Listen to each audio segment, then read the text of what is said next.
Ассаламу алейкум. Витаю вас, друзья. Сегодня 6 марта 2023 года, 21:01 по Берлину и 23 часа 01 минута по Джохару.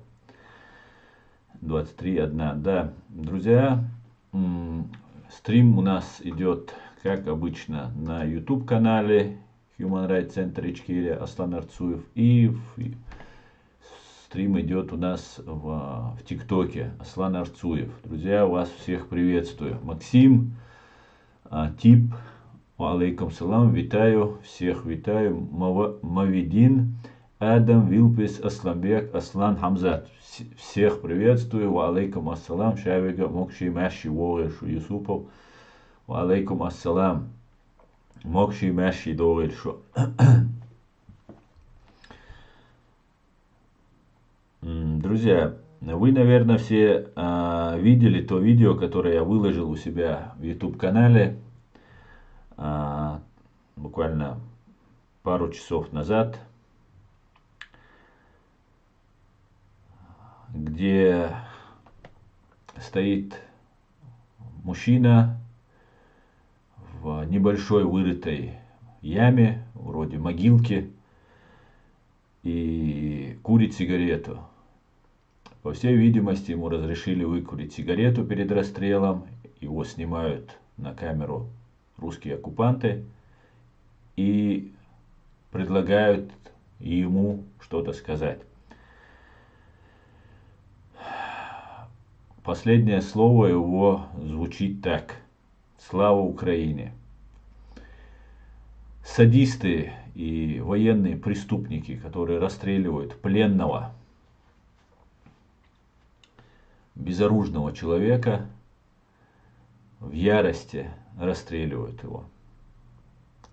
По этому поводу я написал небольшой текст, прям буквально перед началом нашего эфира, и хотел бы его зачитать.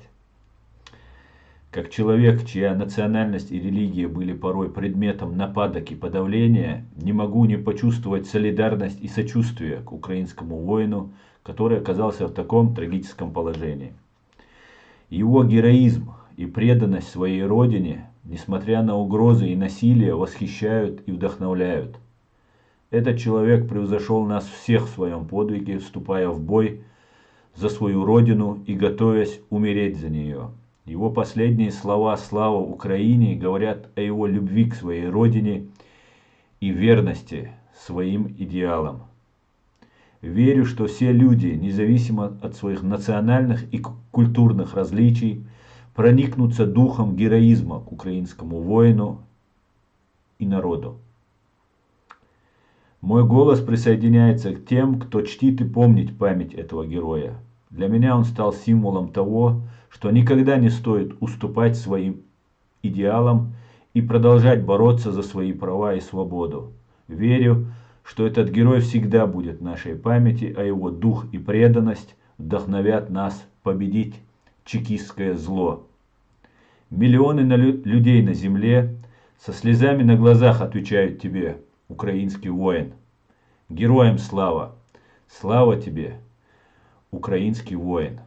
Чеченец Аслан Арцуев. Друзья, это видео меня очень сильно задело, затронуло, тронуло. И кто хочет, может посмотреть это видео у меня тут на канале. Оно сейчас везде гуляет. Слава великим воинам, защищающим свою родину от орков. Давайте я вам расскажу о событиях, которые разворачиваются на полях сражения. Сводки от Генерального штаба Вооруженных сил Украины за прошедшие сутки, как обычно, по нашей уже заведенной традиции.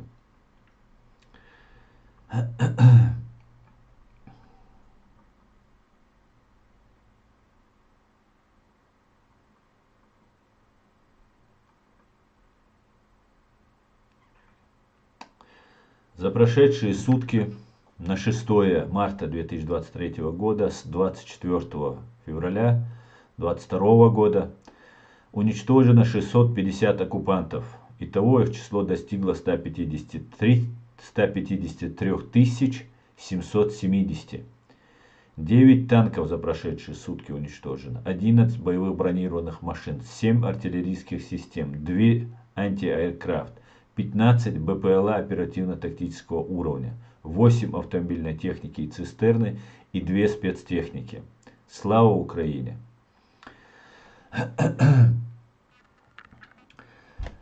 Так, ва алейкум салам, войнах, всех вновь вошедших приветствую. Добрый вечер.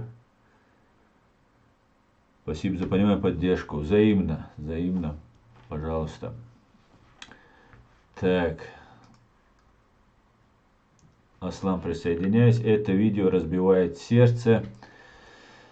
Психопаты, у мира другого выхода нет, кроме как зачистить эту русню. Да, Асланбек, Аслан, Хамзат, Афрея, да, абсолютно вы правы.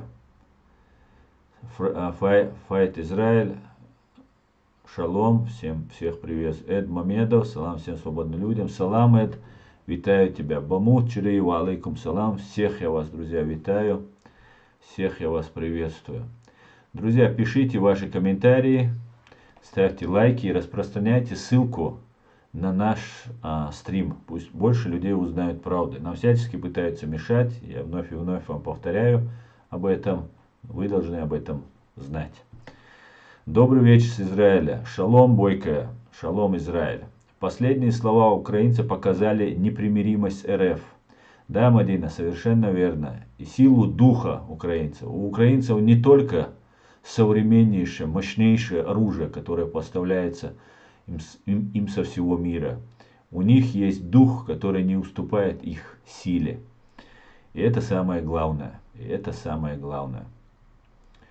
Лично меня это затронуло до глубины души. Все должны понять, фашистская Российская Федерация не один век воспитывает варваров. И только ликвидация и суд над КГБ и ФСБ и всех преступников. Да, Эд, абсолютно с тобой согласен. Совершенно верно. Эльси, всем салам и тебя. Нельзя здесь показывать это видео. Канал забанит YouTube 100%. У меня есть это видео, где я закрываю момент, когда у него стреляют. Оно есть, это видео. Кто хочет посмотреть, можете зайти. Предыдущее видео, оно короткое, буквально 15 секунд.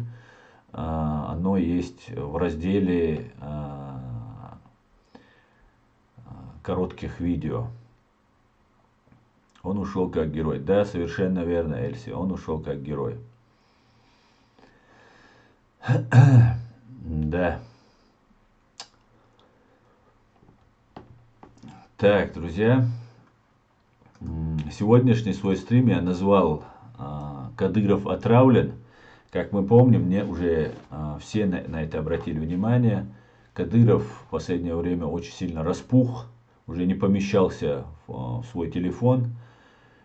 И даже не мог записывать видео. Он лежа на каком-то диване все время, даже не открывая глаза, или они у него так заплывшие были, что уже не видно, открыты они у него или закрыты, делал какие-то заявления и объявления. Выясняется, что ему стало плохо, вызываются врачи откуда-то из-за границы, и так как, видимо, не доверяет российской медицине, потому что ФСБ пытается его подвинуть на тот свет. И есть подозрение, что он отравлен. Есть подозрения, и эти подозрения усиливаются тем, что Путин, как когда-то вызвал его отца, после смерти его отца вызвал самого Рамзана в Кремль, теперь он пригласил себе в Кремль старшего сына Кадырова, и вроде бы показал свою верность этой семейке кровопийц чеченского народа. Вот как-то так. Поэтому давайте поговорим об этом и о чем-нибудь еще, что нас ждет в будущем, постараемся узнать.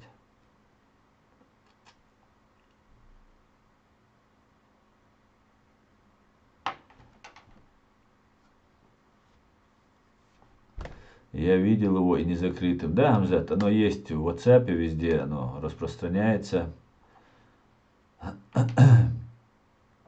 Есть это видео и не закрытым. Очень страшные кадры. Очень, очень страшные кадры. Очень жестокие кадры. Очень больно и жалко украинцев. Погибают лучшие ребята. Да, совершенно верно, Татьяна. Погибают аристократы духа, которые сражаются против людей без чести, совести, морали, нравственности, беспринципных орков, которых засылает фашистская Россия.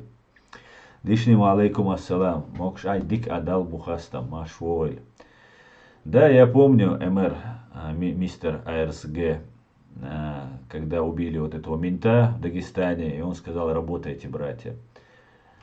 Я так и не понял, что он, правда, имел в виду.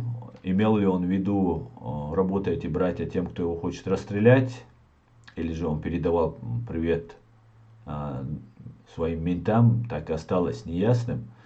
Но это было подхвачено так, что он типа сказал: работайте, братья, ментам, и как бы произошло то, что произошло. И да, и очень это подняли, Путин поднял эту тему, там начали на эту тему говорить и так далее. Я надеюсь, что вот этот герой, который не стоял на коленях, стоял во весь рост, не был пьяным, как вот этот мент в Дагестане, был абсолютно трезв и спокоен. И было ясно, кому он говорит и о чем он говорит, в отличие от того мента. Хотя, конечно же, от этого не легче. Ассаламу алейкум, ассаламу алейкум, ассалам ночи. Все они должны понести суровое наказание. Да. Так, ассаламу алейкум, ассалам. Аристократы духа. Да, это так говорили про Джохара Дудаева, аристократ духа. Кем он и являлся на самом деле. Салам алейкум ассалам, аслам. Алейкум ассалам. Да, конечно же, это видео было историческим, оно будет. Вы увидите, оно останется на века. На века. На века.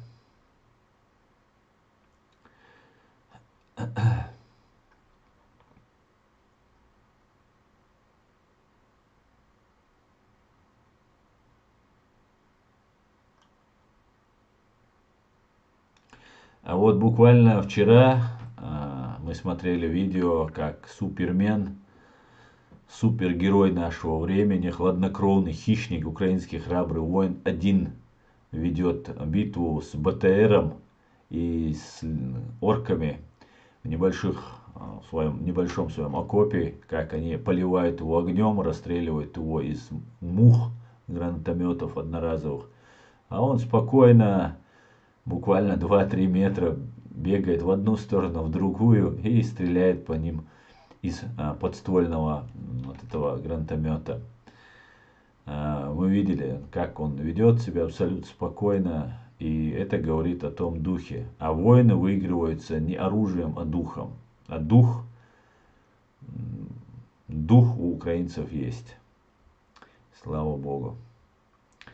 Лишнее. Это видео можно посмотреть у меня на канале в YouTube. Оно буквально вот перед эфиром, среди вот этих коротких видео, можешь посмотреть. Так, ну что, друзья.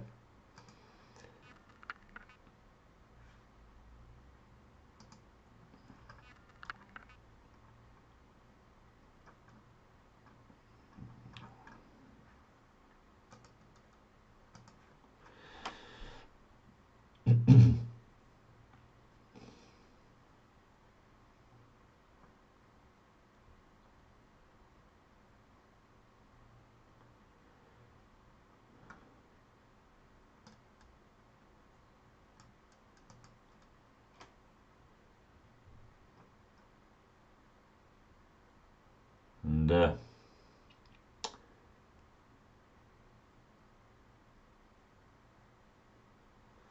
Разрешите, я сейчас кое-что сделаю. Я хотел у себя в Фейсбуке поместить вот этот текст, просто я уже опаздывал к стриму и не сделал этого.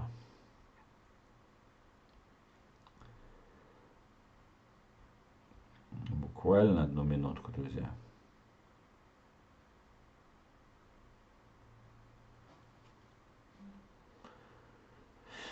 Вы пишите комментарии, друзья.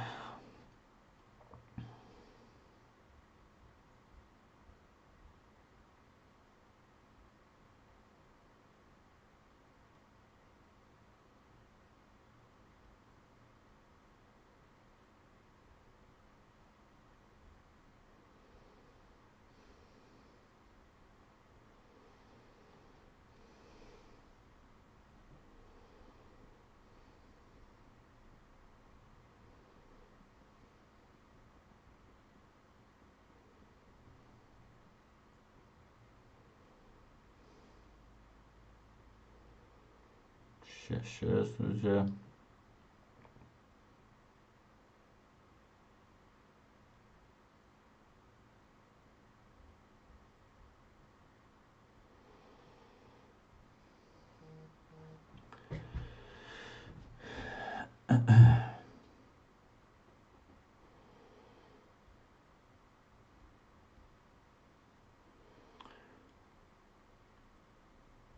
Ну и сюда, в раздел сообщества, что было.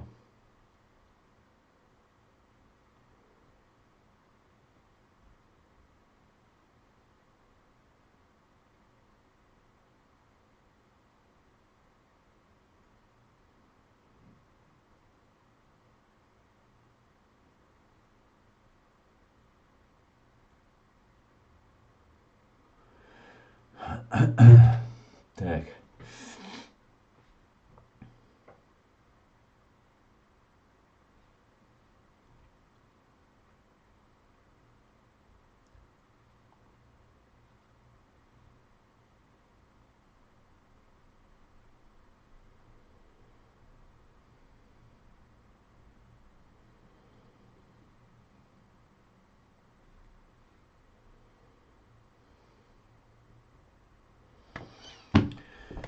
Четыреста 415, он база. Давай координаты. База. ВЛМО. Сео, уй. Сеор.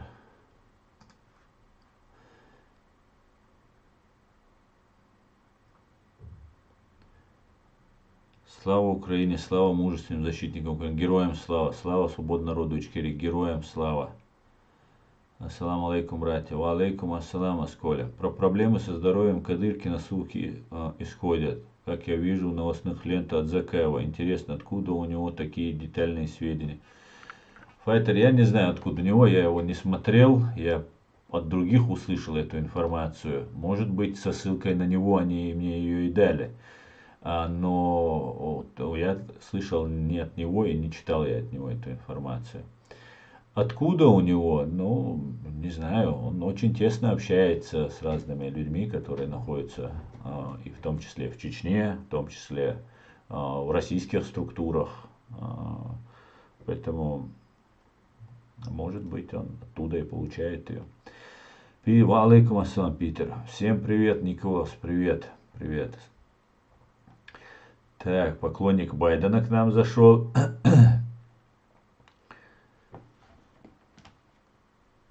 О, у Байдена появились поклонники, да. Туко, ты за Байдена, да? Да. А сам видел?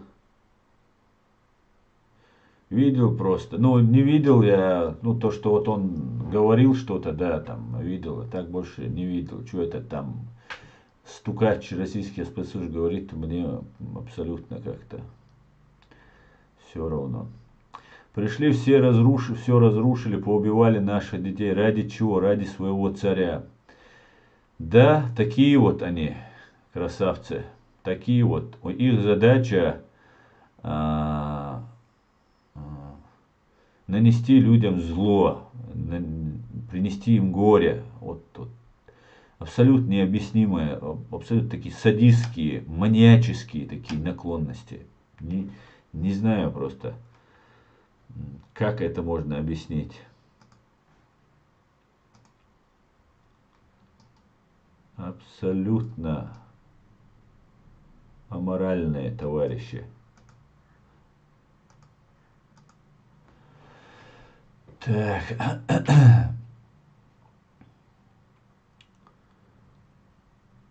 да.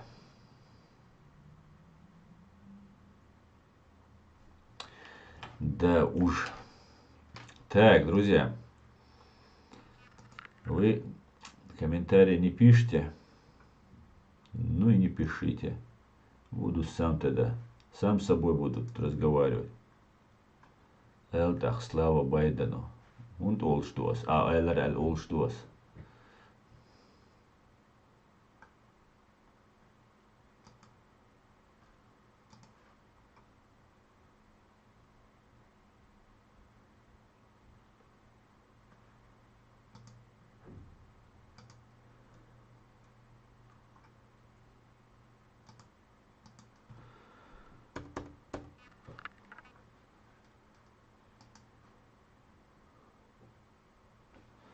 Делмула, война, делмула, все будет ичкере, цащи куюч. Цащи куют.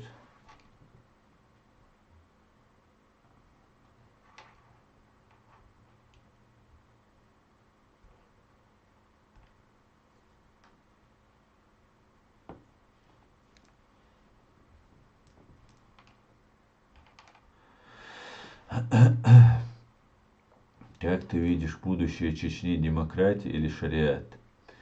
Просто, а, что ты имеешь в виду, надо разобраться. Вот ты задаешь вопрос демократии, шариат. Что ты подразумеваешь под словом шариат? Не вот общими фразами, что ты имеешь в виду, вот шариат, там законы Божьи, там и так далее. Мы живем, рождаемся, женимся, умираем, хоронят нас по законам Божьим. Ты мне скажи, как это будет, как ты это видишь на примере каком-то. Какую страну ты видишь? Ведь мы же говорим будущее о нашем государстве, не о семье моей или твоей, там, или не о роде каком-то, а говорим о государстве. В современном мире есть четкие сформулированные обозначения правовые государства. И для этого есть даже Организация Объединенных Наций, куда входят разные государства, в том числе государства, которые не демократические. Вот, например, я тебе скажу, есть религиозные, теократические государства, такие как Иран, Саудовская Аравия, сейчас Афганистан. На каком примере ты бы хотел видеть наше с тобой государство чеченское? Это тебе ответ, чтобы было понятно, когда с тобой разговаривать. Если говорим о шариате, вот ты меня спроси, каким ты хочешь видеть государство? Демократическим, как, например, Швейцарию, или же как Саудовскую Аравию с шариатской формой, или иранским формой правления. Скажи, пожалуйста. И я тогда тебе отвечу на твой вопрос. Ну, в любом случае, как бы, что бы ты ни сказал, я отвечу на твой вопрос. Я вижу наше государство демократическим, светским, правовым государством, которое будет входить в Организацию Объединенных Наций. Понимаешь? При этом никто не будет нам мешать исповедовать нашу религию. У нас будет свободные от налогов, от каких-либо притеснений, навязываний,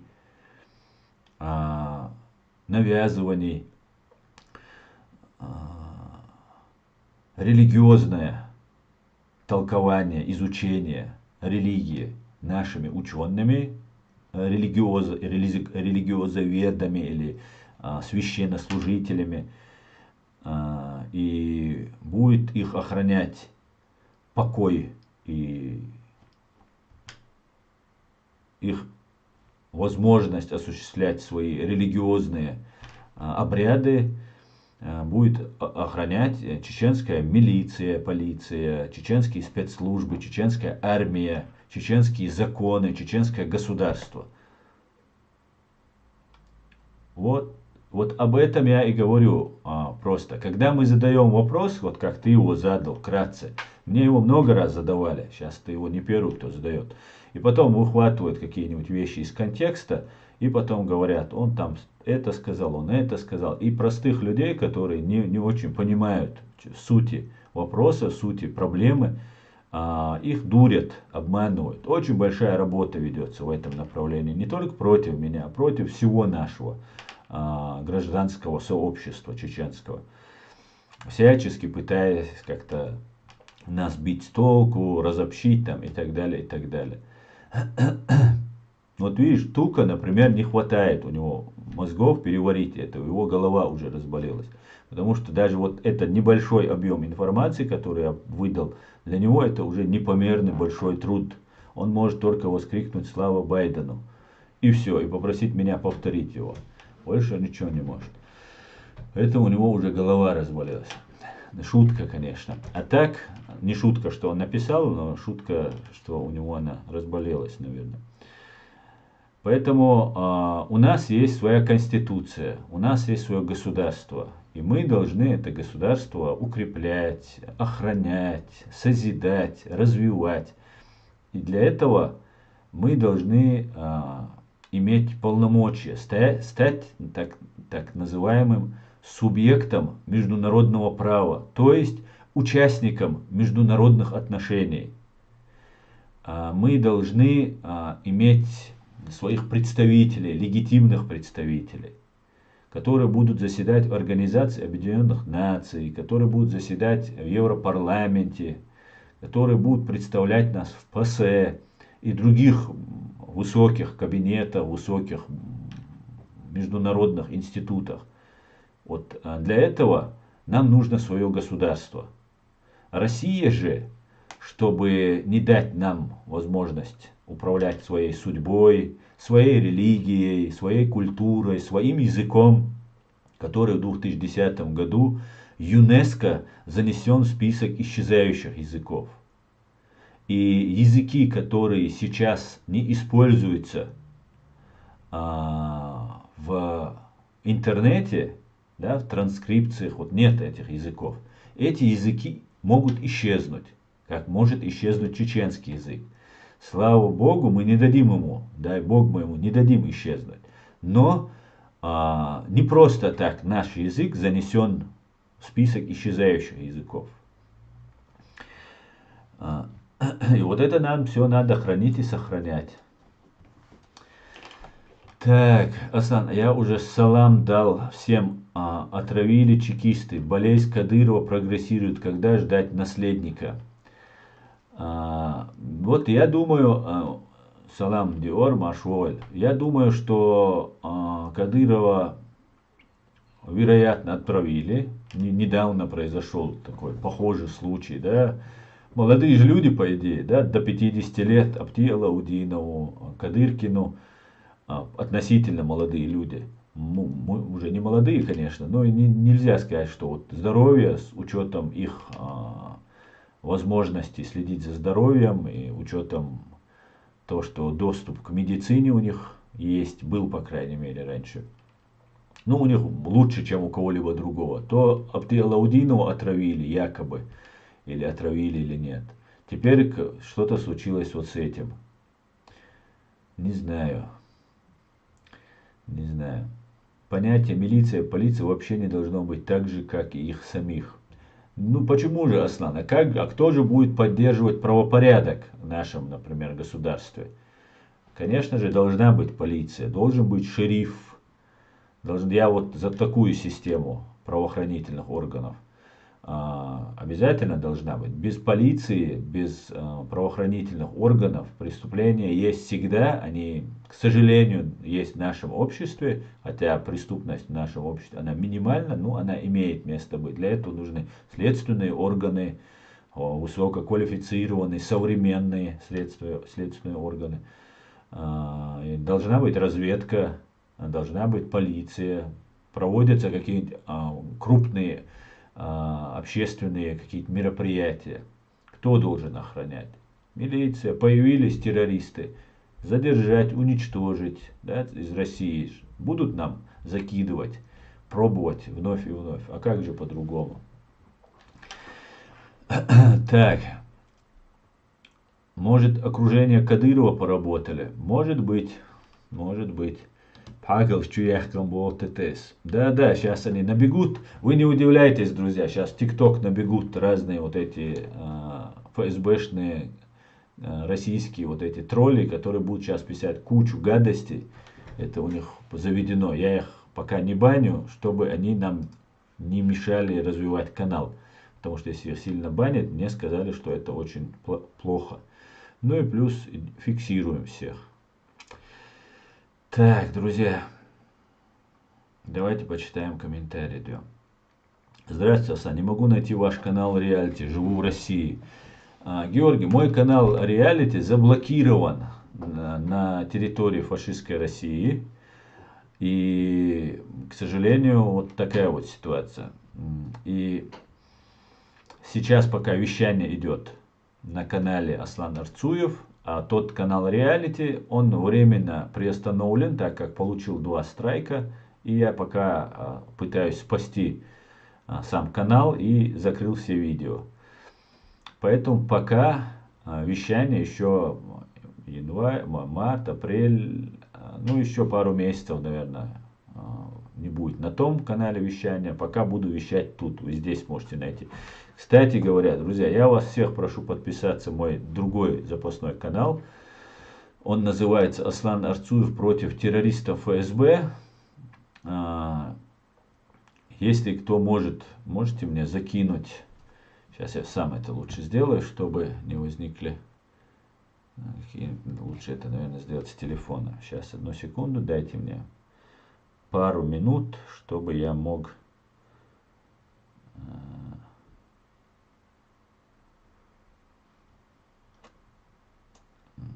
оповестить вас, дать вам ссылку, чтобы вы подписались. Мне там нужно набрать буквально еще немножко подписчиков. Сколько? Еще чуть, 293 подписчика нам не хватает, чтобы я там мог проводить прямые эфиры, друзья. Поэтому, смотрите, сейчас я вам закину.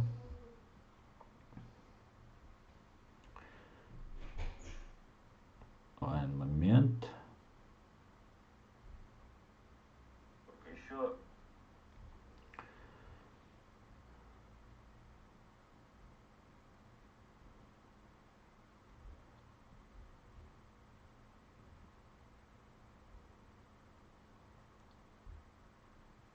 Вот так вот.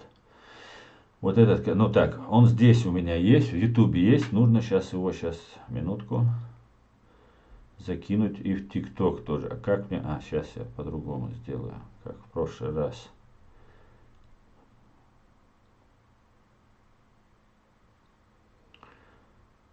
Нужно, и прошу вас, уважаемые мои подписчики,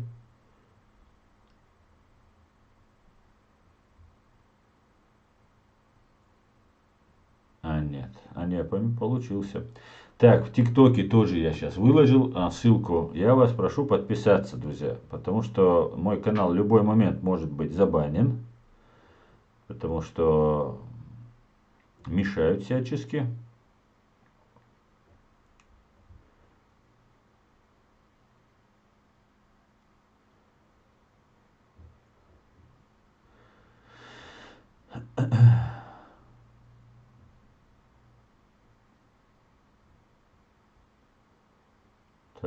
Так.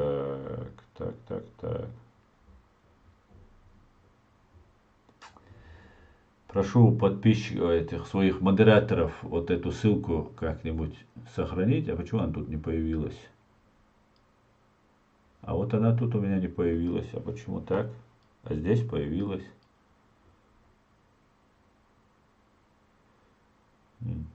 Странно.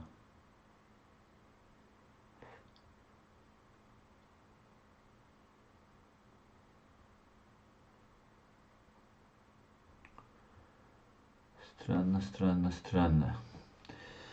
Короче говоря, я вас всех призываю подписаться. Так, пойдемте дальше.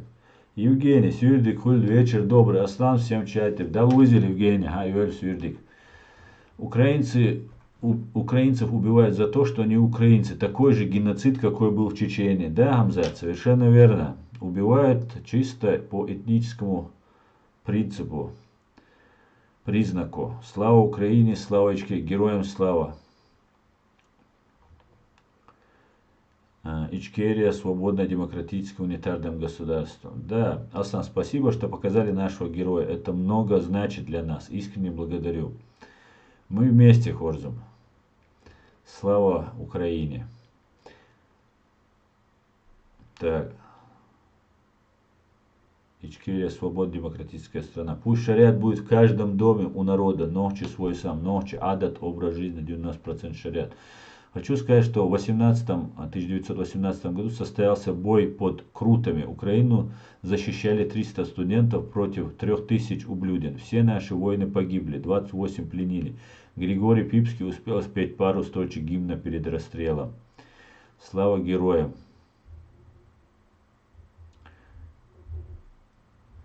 Что руководить этим государством может только араб из семьи курайшитов. Леха, да, совершенно верно. Если же говорить вот о том виде, который нам некоторые люди, которые предлагают, они нам предлагают, что мы чуть ли не должны присягнуть королю Саудовской Аравии, каким-то там людям, которые ни разу не удосужились нас не то, чтобы принять, поддержать, там, помогать нам оружием, не удосужились даже принять нас на своей стране вроде во время активного фазы геноцида, когда и шло уничтожение народа. Даже слова они не сказали против России. Представьте просто. Так, Конституция принята при Джахаре Дудаеве. Так, куда я делась?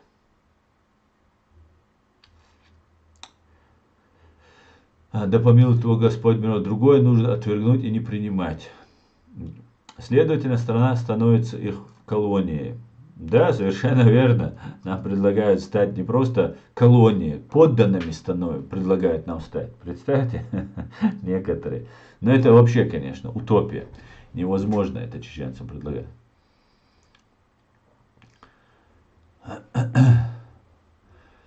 Так, вы мусульман какого толка? Вы шиит или суннит? А то, что вы ночью, я понял. Не имеет значения мои религиозные принадлежности, мое отношение.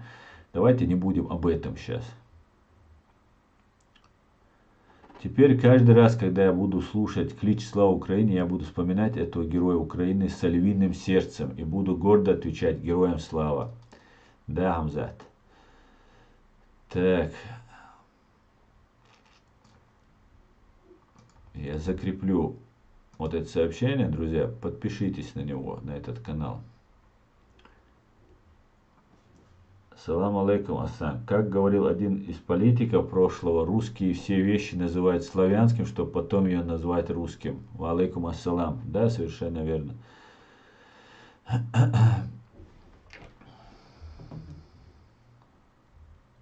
И украинец хизбин хиллааск швайсана. Цугаск простой. Шер вегахизи нахшек имел кастушек. Он тут пишет, что украинцев также репрессировали, преследовали, как чеченцев. Я говорю, что преследовали всех просто. До кого русские добирались, они просто уничтожали всех. Особенным остервенением, с особенным. Тех, кто оказывал им малейшее сопротивление. А украинцы очень долго вели успешное сопротивление.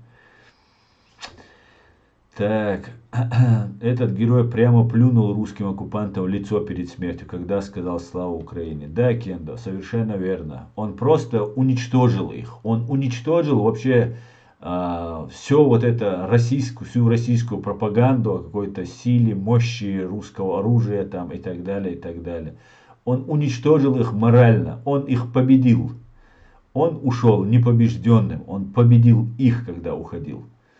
Дай Аллах нам всем сил в последнюю минуту оказаться таким же выдержанным и таким же сильным духом, как был этот украинский воин. Слава ему. Слава его родителям, которые воспитали такого сына. Аслан, что думаешь про все последние отравления? Разговоры или первый шаг к замене куклы? Я думаю, что, Евгений, отравление, скорее всего, какое-то, вероятно, может и есть, потому что, нездоровое ожирение такое, какое располнение у Кадырова было.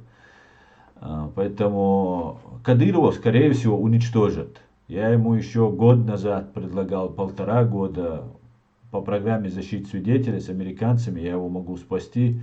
Был такой шанс. Год, 1,5-2 назад, ну, может, чуть больше назад я ему предлагал. Но он высокомерно отказался. Ну, все это его дело. Так, Аслан, вы видели видео, где расстреляли украинского бойца? Да, Ватшок Наду. Да, я видел это видео. И в этом видео я только что его в самом начале у себя тут в ютубе комментировал. Вы можете зайти. Я написал по этому текст как небольшой и зачитал его.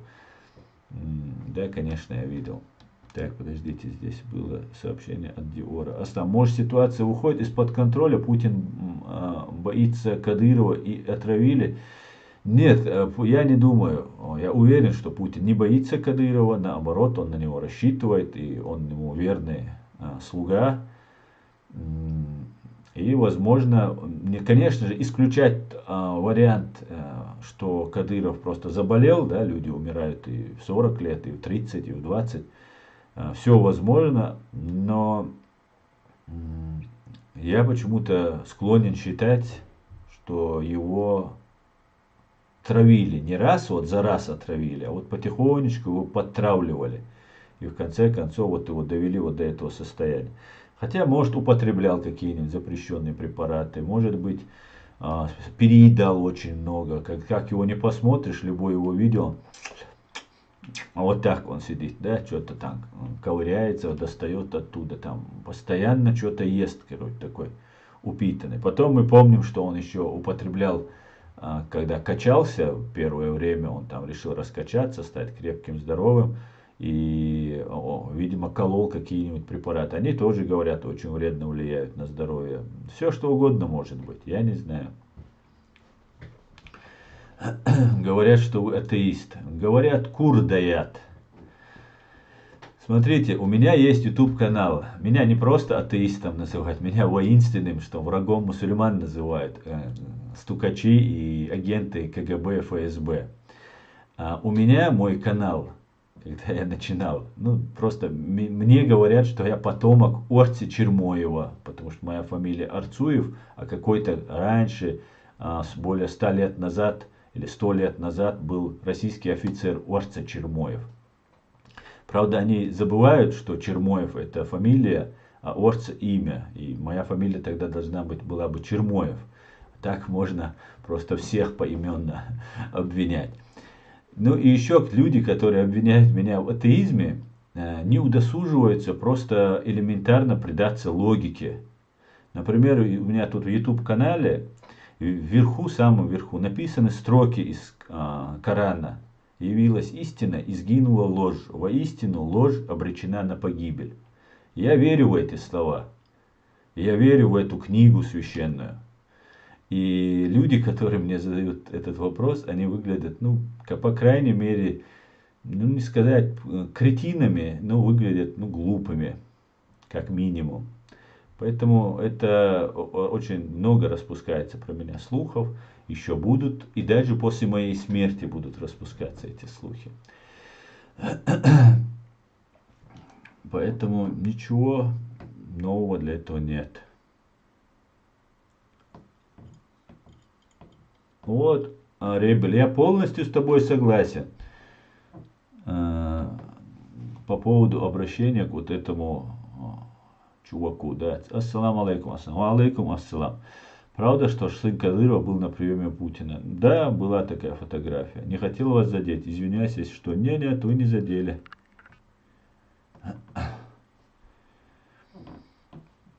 Так. Вот начали к нам снова заходить вот эти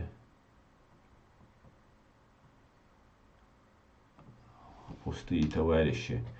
Шайнбол бейш бу стукачиш. Ищ болама будешь. Они на работе. Они на работе. Здесь, которые пишут вот эти все гадости, они на работе. Ассаламу алейкум ассалам. Ва алейкум ассалам. Так, он когда сказал слава Украине, он вытер Кутина и Патрушева, Хвостикова и Кочнева в ботинку и всю рашку. Абсолютно, Осколя, абсолютно. А его не выпустили бы. Выпустили бы Фрея. При желании он мог бы сбежать. В Дубай же улетает, а в Дубае можно было бы что угодно сделать оттуда. Так, как ты? Нормально. Лафае, зачем вы такое пишете? Никакой воспитанности у нас. Эти люди работают они за деньги пишут эти комментарии. Друзья, привыкайте. Если вы зайдете на антироссийский какой-нибудь канал, и там нету вот таких выпадов, которых вы здесь видите, то значит вы зашли на симулятор. А у нас это все присутствует днем и ночью, атакуют днем и ночью, пишут и так далее, и так далее. Но издержки деятельности. Они за 15 рублей пишут комменты. Раньше были ботафермы. Да. Вот 15-рублевщики я их буду называть. Дорожные 15-рублевки. 15-рублевки я их буду называть. Спасибо за 100 сказать. Я вчера спрашивал у одного там, или когда это на русском или на чеченском, я задавал вопрос, на чеченском был, я его спрашивал, я говорю, сколько платят там, скажи мне, сколько вы получаете там и так далее. Не ответил мне. Ни у одного не больше 10 подписчиков. Да.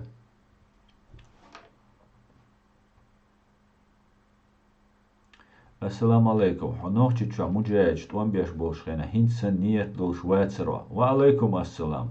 Дейрвар хитсан ниет долш хилла мау хир воша мау дал мола. Ахо валавел елсмани свик хаят чому язе шамат сосвигер. Газвате адакирлан язе шамат сосвигер сообщение. Хочу тоже за деньги писать комментарий. Это значит, сколько денег я профукал. Ну, я не советую. Религия – дело совести. Ваша, может, убирают его в свое время, как поступили с отцом, так же поступили. Асколи, то, что его уничтожат, я нисколько в этом не сомневаюсь. Его уничтожат, его уберут однозначно. Потому что на Западе этот человек уже не нужен. На Западе этот человек уже во всех материалах уголовного дела. И, конечно же, он будет привлечен к уголовной ответственности. До суда доехать ему дать не может никто. Никто не даст ему таких возможностей. То есть ФСБ.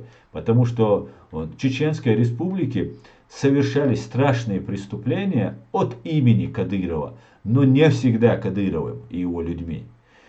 Чаще всего они совершались бандой ФСБ по Чеченской Республике, которую возглавлял одно время один, в другое время Хвостиков. Сейчас в данный момент Игорь Кочнев возглавляет. Поэтому вот эти люди ни в коем случае не могут позволить Кадырову остаться в живых. Конечно же, он будет уничтожен. Более того, будет уничтожен все его окружение. Вот смотрите, как я вижу эту ситуацию.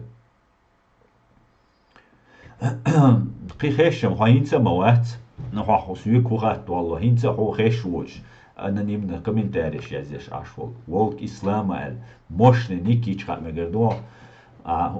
Дүйцек так себе доедать. Смотрите, какая ситуация разворачивается.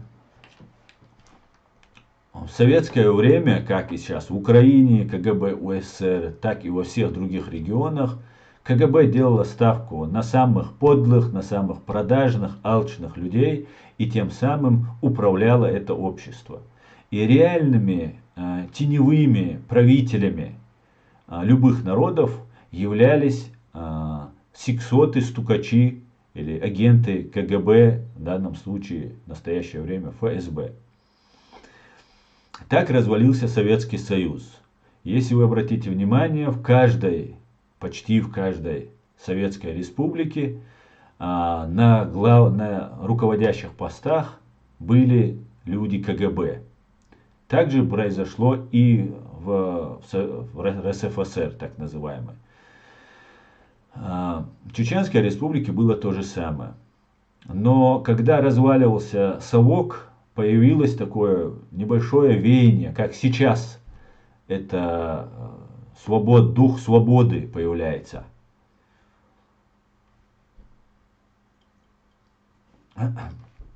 Дух свободы появляется. И окно возможностей. И в это время, когда появилось окно возможностей, чеченские патриоты, чеченские люди, которые хотели жить свободно от фашистской советской России, потом уже и новой демократической России, но мы вышли из Советского Союза и не успели побывать в Российской Федерации. Появились патриоты. Для того, чтобы вот этот вопрос как-то контролировался, некоторые представители российской стороны пытались оседлать вот эту группу, вот эту волну, вот эту людей, чеченских патриотов, которые хотели независимости для своего народа и государства. И таким образом начали собираться люди, и один из этих людей был Джохар Дудаев, который оказался вот в этой гуще событий. И был создан комитет ОКЧН, и там был избран председателем ОКЧН Джохар Дудаев. И тогда возник конфликт между старой советской номенклатурой, которую возглавлял Завгаев, Докку Завгаев, и новыми патриотическими силами в чеченском государстве. И 3 года после того, как уже президентом выбрали Джохара Дудаева, потом избрали парламент, потом избрали, в 1992 году приняли конституцию новую, уже вроде бы независимое государство, почти 3 года не принимает участие в никакой политической жизни Российской Федерации, не участвует в приватизации, то есть распределении средств, накопленных СССР. Вот эти Завгаевы, старая советская номенклатура, она всячески пыталась убить Дудаева, дискредитировать его, там, помешать ему работать, мешали ему работать. И Джохар Дудаев лавировал, пытался вырулить из этой ситуации, как-то пытался справляться с этой ситуацией. И устраивались провокации такими людьми, как, например, Саидмагомед Какиев, который получил ранение при покушении на Джохара Дудаева. Это тоже Саидмагомед Какиев, это боевик из банды Завгаева. И в конце концов им это не удалось.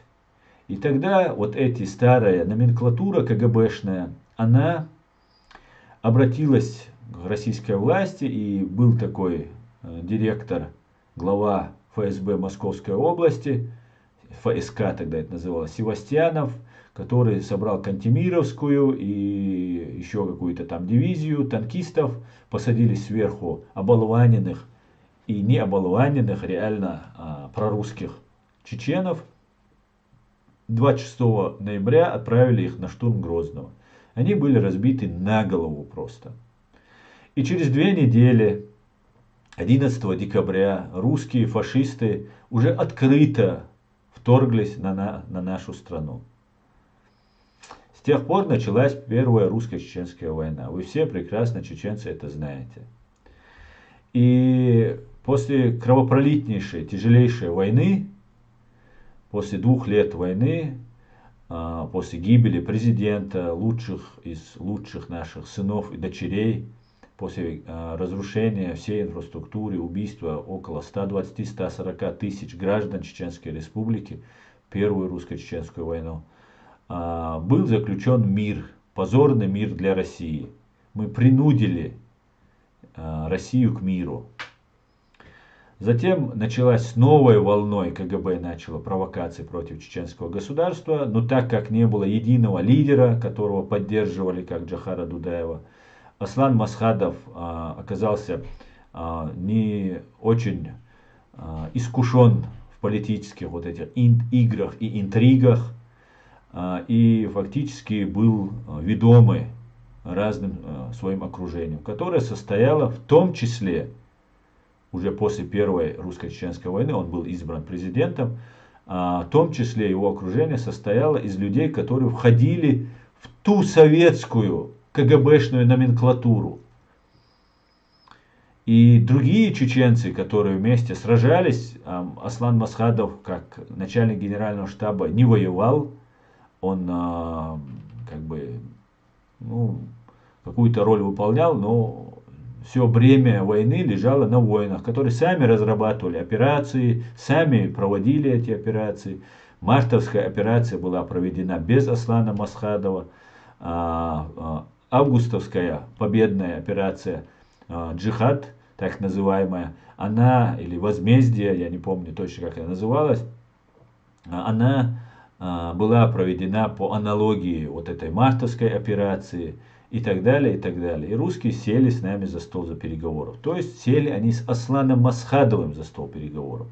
Они же, Ельцин сказал, что им более приемлем Аслан Масхадов, и народ, который устал и готовы были на любые условия, думали, если русским устраивает Аслан Масхадов, выберем этого Аслана Масхадова, и пускай русские с ним договариваются, больше нас не убивают и не бомбят. Но с русскими так не работает. С русскими надо чем хуже, тем лучше. Вот чем хуже для них, вот ты должен до конца это делать. Это вот непонятная такая логика, но она только так работает. Для нормального человека непонятная логика, но только так она с ними работает. И Дудаев ее логику эту хорошо знал. Когда Масхадов стал президентом Чеченской Республики, вокруг себя он собрал разных очень сомнительных людей. Появился уровень коррупции определенный. Появились банды, которые никем не управлялись, которые засылались с России, со всех тюрем, как сейчас ЧВК «Вагнер» называется. Эти ЧВК у нас работали очень-очень много и давно. Они совершали теракты, среди них иногда бывали чеченоговорящие, в основном это были там люди с похожими внешне на чеченцев, надо достаточно было отрастить бороду. Чеченцы европеоидной и европейского внешности, и, в принципе, можно очень хорошо затесаться среди нас разным там людям европейской внешности. Затем началась Вторая русско-чеченская война. Люди, которые принимали участие в войне, те, на чьих плечах была выкована эта победа, которые потеряли все, которые потеряли здоровье, жизни, они были отстранены от всякого управления, и о них не заботился никто, они были предоставлены сами себе. Некоторые начали заниматься криминалом, некоторые занимались криминалом не на территории чеченской, выезжали, фактически совершали войсковые операции на территории фашистской России, чтобы как-то там заработать, прокормиться и так далее. Потому что был бардак полный. Началась Вторая война. Когда началась Вторая война, опять старая советская номенклатура, которая могла только собирать информацию и стучать, но воевать она не способна. Вот эта старая советская номенклатура была задвинута, когда Путин пришел к власти. И Путин сделал ставку на тех, кто был на стороне Ичкерии, в чеченском свободном движении, сопротивлении. И они были легко управляемы, потому что они уже были на той стороне, и переход на сторону России их делал уже зависимыми от России. Кто-то там принимал участие в разных преступлениях принимал участие, и они фактически были на крючке. Плюс они воевали против России. Соответственно, эти люди были очень легкой добычей для российских спецслужб, чтобы посадить их на крючок и ими управлять.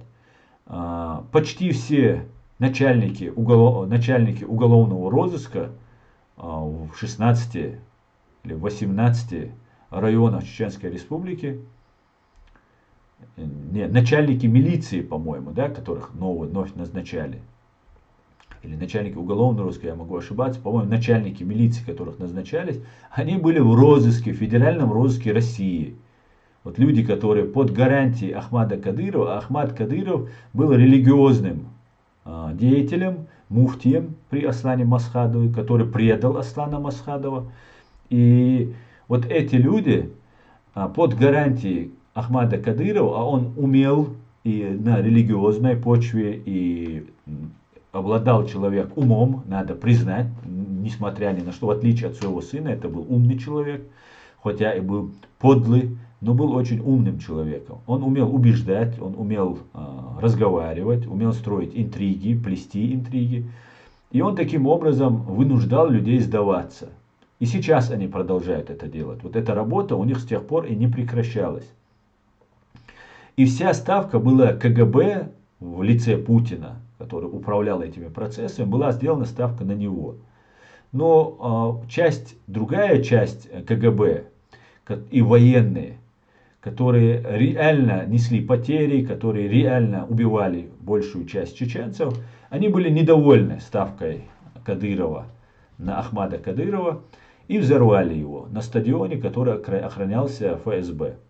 Ему подложили маленькую мину, чеченцы подложили бы большую, ему подложили маленькую. Большую, потому что убить как можно больше, потому что это было VIP-места на стадионе «Динамо». И таким образом они хотели, если бы это делали чеченские воины, они бы попробовали убить максимально. Потому что все, кто там собирался, это были врагами чеченского государства и оккупанты.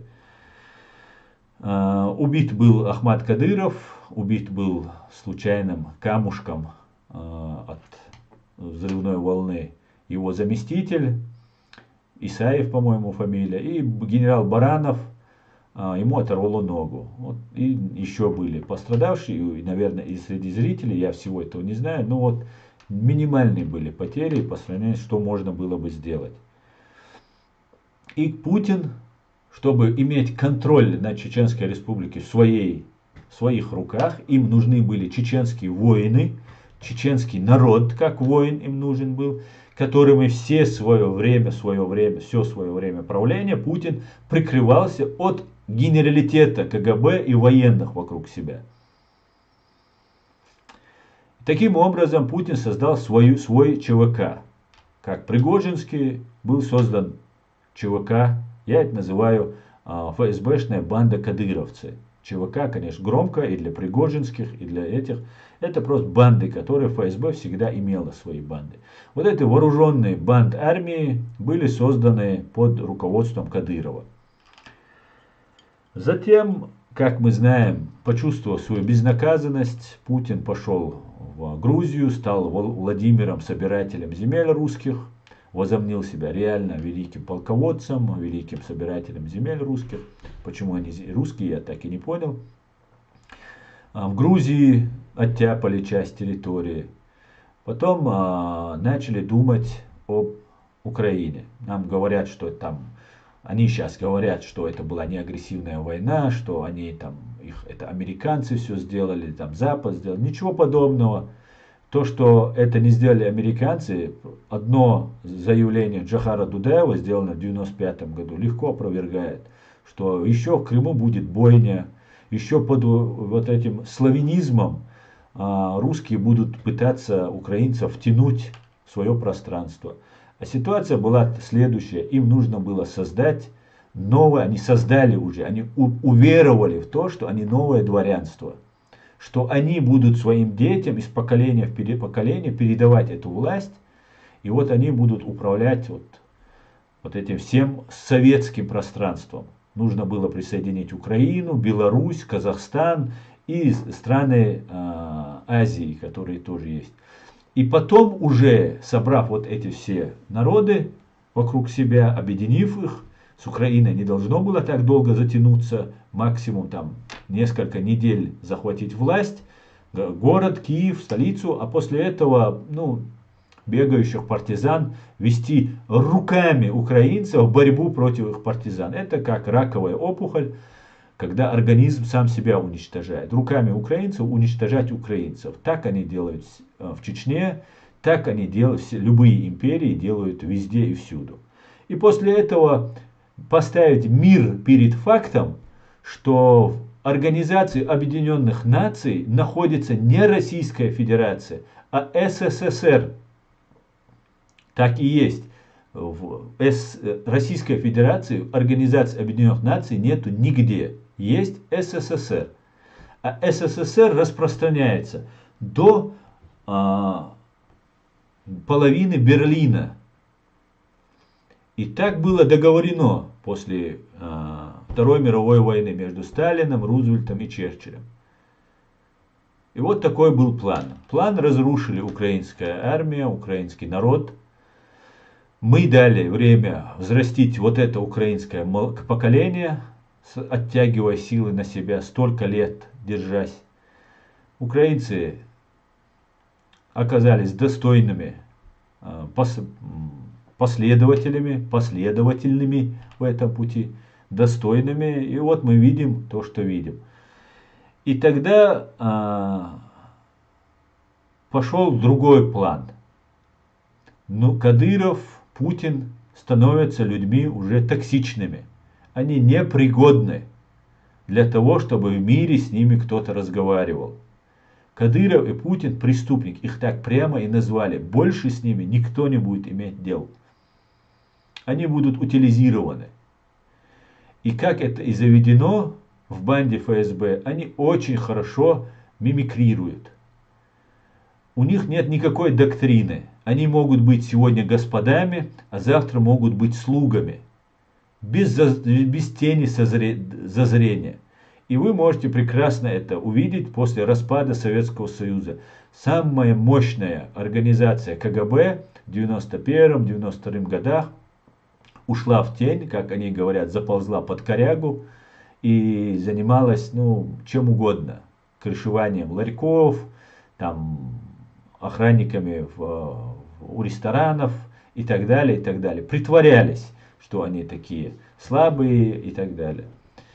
В конце концов, потом они опять расправили крылья, когда стали сильнее. Главное, архивы сохранены, агентура их действующая есть, и все нормально. И вот разворачиваются сегодняшние события. Я хочу объяснить, что происходит у нас. Старая советская КГБшная чеченская номенклатура, Завгаевщина я ее называю, она решила взять реванш. Реванш у Кадырова, у новой КГБшной структуры, которую создала КГБ для удобств Путина. И понятное дело, что путь Кадыров это расходный материал. Все, его конец уже определен. Год это будет, 10 лет будет, не имеет значения. Никогда больше он не перестанет быть токсичным, никогда он, ни Путин, никогда он уже не станет рукопожатным нигде. Соответственно, рано или поздно он будет смещен, затем посажен, уничтожен, еще что-то с ним произойдет.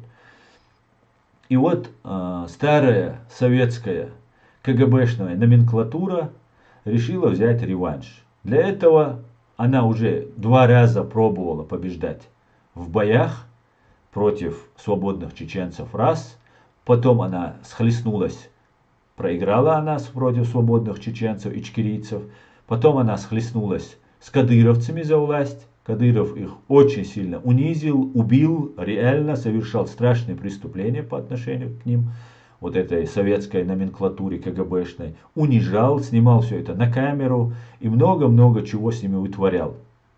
Отбирал все их финансовые потоки, все их возможности, урезал как только мог их возможности финансовые. И они имеют очень большие претензии к Кадырову. Но КГБ было бы не КГБ, если бы оно само что-то делало. Им нужен народ. Для этого нужен чеченский народ. Для этого они пытаются использовать ичкерийцев, ваххабистов, каратистов, кого только возможно, кто ненавидит Кадырова. А ненавидят Кадырова 99,9% чеченцев. И они говорят, давайте мы сейчас свергнем Кадырова, вернемся в Чечню, и вот мы сейчас заживем. А я говорю, что если мы свергнем Кадырова, вернемся в Чечню, старая советская номенклатура, Завгаевщина, которой тогда не удалось одолеть нас, она вернется к власти с новыми силами. Она и была все это время у власти. Она не была на первых позициях, как она была при Завгаеве, потому что Кадыров их подвинул. И когда Кадыров говорил, я за рулем, Кадыров фамилия Халаялла, он это говорил не нам, чеченцы. Он это говорил своим вот этим коллегам КГБшникам. Потому что мы для них это питательная среда. Для нас они за людей даже не считают. Они нас сдают, сажают, все что угодно делают. И ничего мы им не можем сделать. Да, можем выскочить их, застрелить, а потом мы станем террористами и всю нашу семью уничтожат. Но они всегда это делают из-за чьей-то спины, поэтому и доказать бывает очень трудно.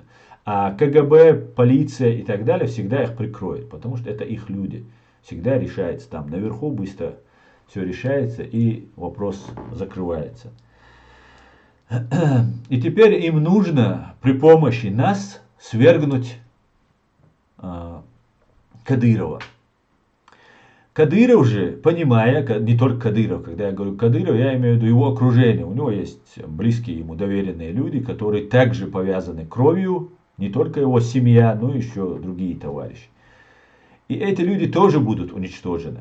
И для того, чтобы их не уничтожили, у них есть набранные кадыровцы, кто работает там в разных отделах. Там, помните, Кадыров говорил побриться на лысо, чтобы показать, кто является кадыровцем, кто ему верен, не верен, он таким образом выяснял. Потому что там очень много ему неверных. Они за Россию, они за старую советскую номенклатуру, еще за что-то. Но они не за Кадырова. Таких тоже очень много. И поэтому Кадыров вот пытается вот своих людей как-то выстроить вокруг себя. И для того, чтобы прожить какое-то время, выдержать, продержаться, Кадыров будет посылать вот этих людей вокруг себя, которые рангом пониже идут там.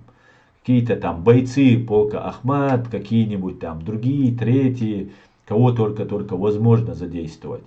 Там милиция, полиция, кто у них там есть, там Росгвардия, которая подчиняется брату Демирханова, который там тоже есть, и там разные следственные органы, которые только они смогут собрать вокруг себя, они всех их будут бросать вперед себя, чтобы продержаться. Против не старой советской номенклатуры, которая не пойдет сама в бой, а против чеченцев, недовольных Кадыровым, которых очень много, почти все. Понимаете? И я бы не против был бы, чтобы вот это все произошло, например, как-то, и власть перешла, если бы власть перешла бы к чеченцам. Но есть две проблемы в этом. Одна проблема в том, что власть чеченцам не достанется, а достанется той советской номенклатуре.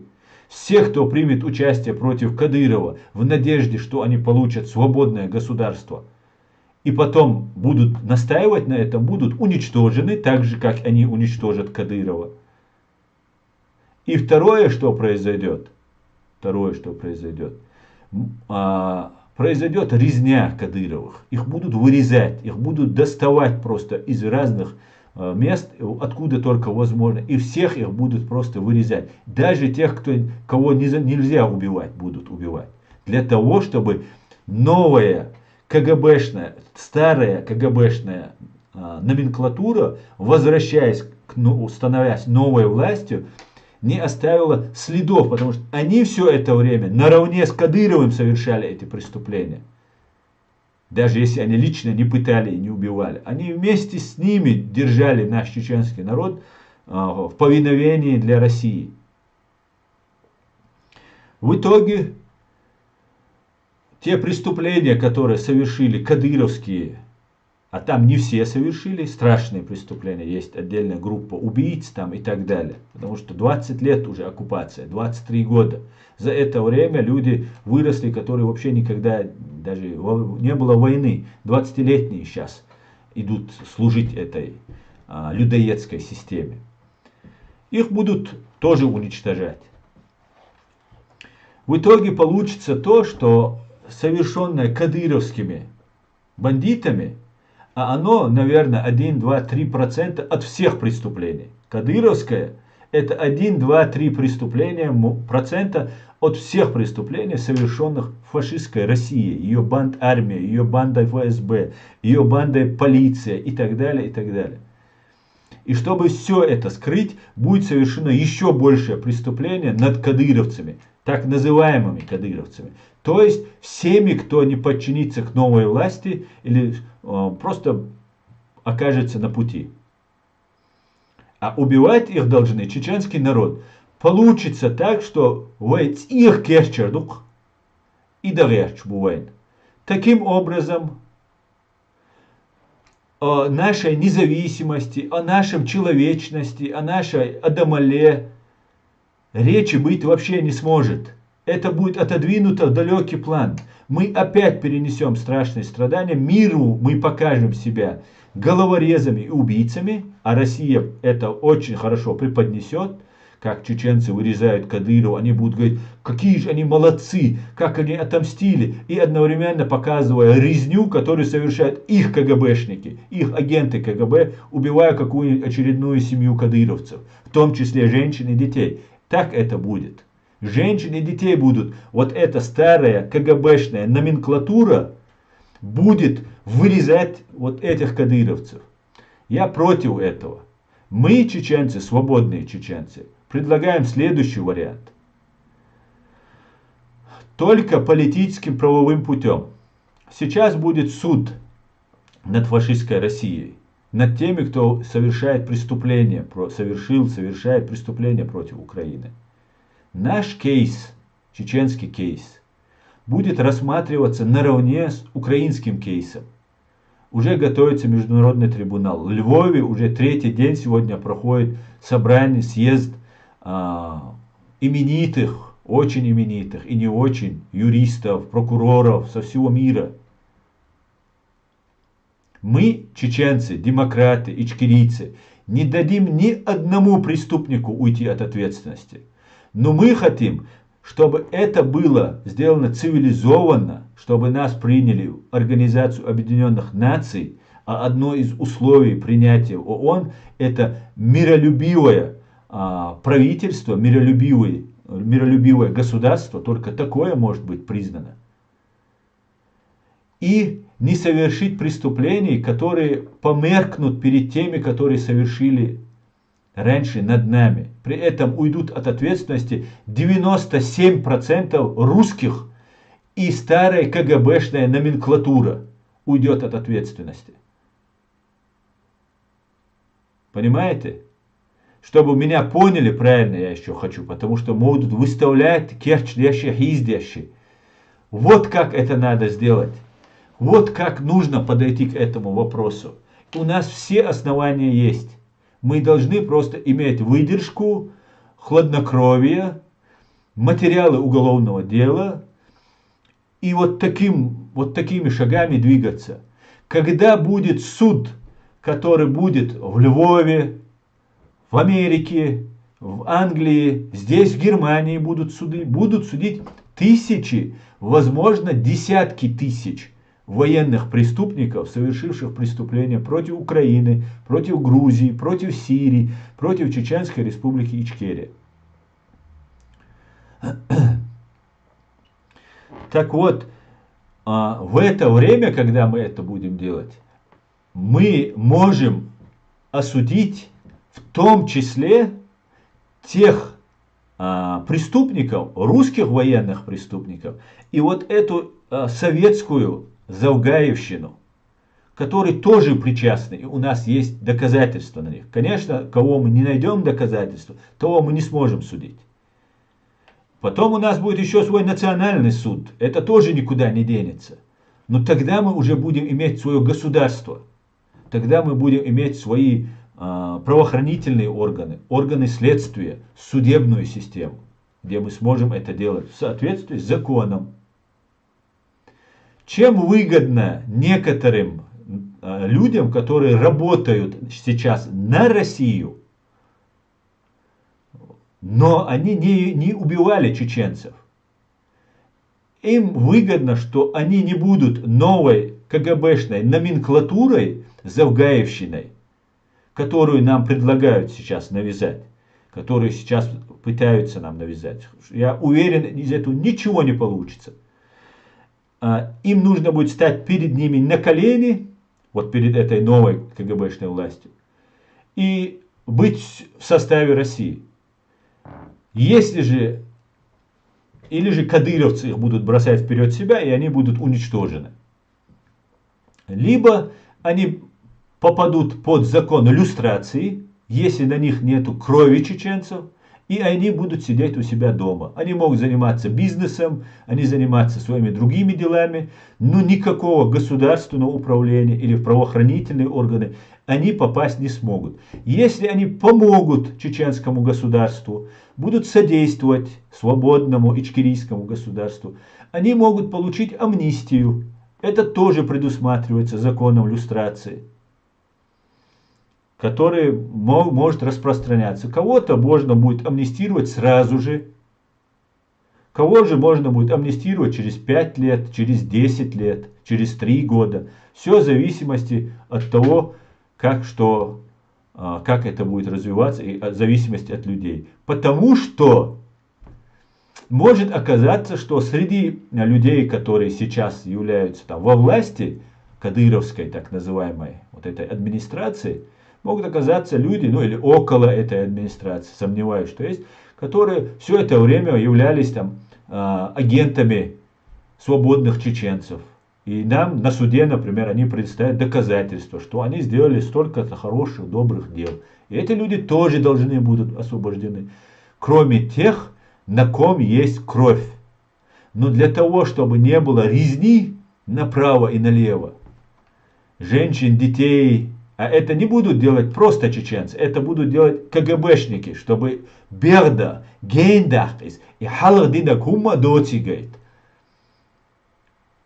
Поэтому я думаю, это единственный здравый выход из этой ситуации, сложнейшей ситуации. И это еще будет 50 лет разбираться, это все это наше между нами.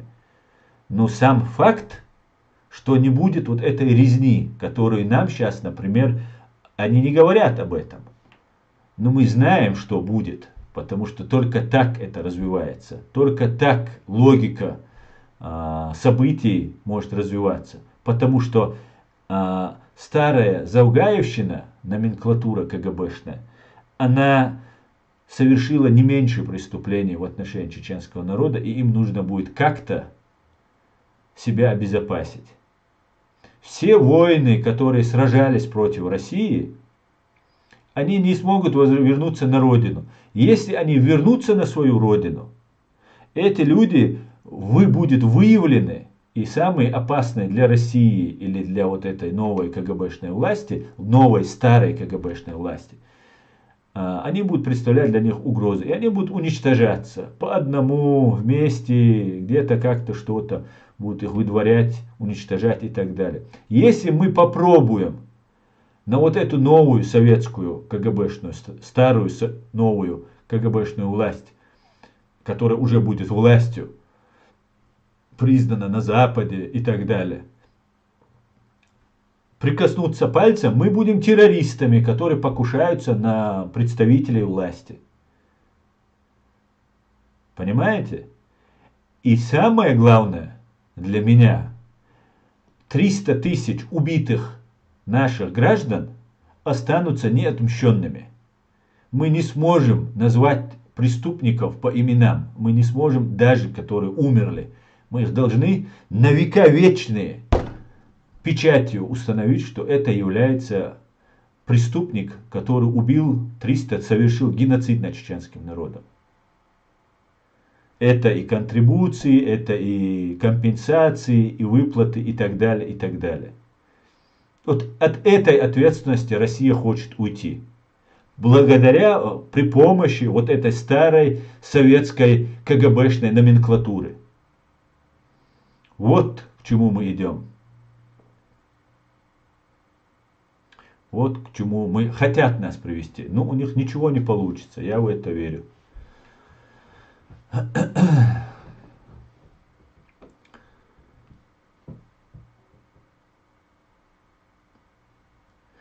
Вот как-то так, друзья, как я это вижу. Мы должны понять эту систему, к чему нас могут подвести. Что аккуратно ходить, что у нас открываются супер возможности. Возможности, которые не открылись даже в 91-м. Представьте, сейчас время наступает, когда разваливался Советский Союз и его власть распространялась на многие государства в этом мире. И когда происходило переустройство вот восточной, вот этой евразийской части мира,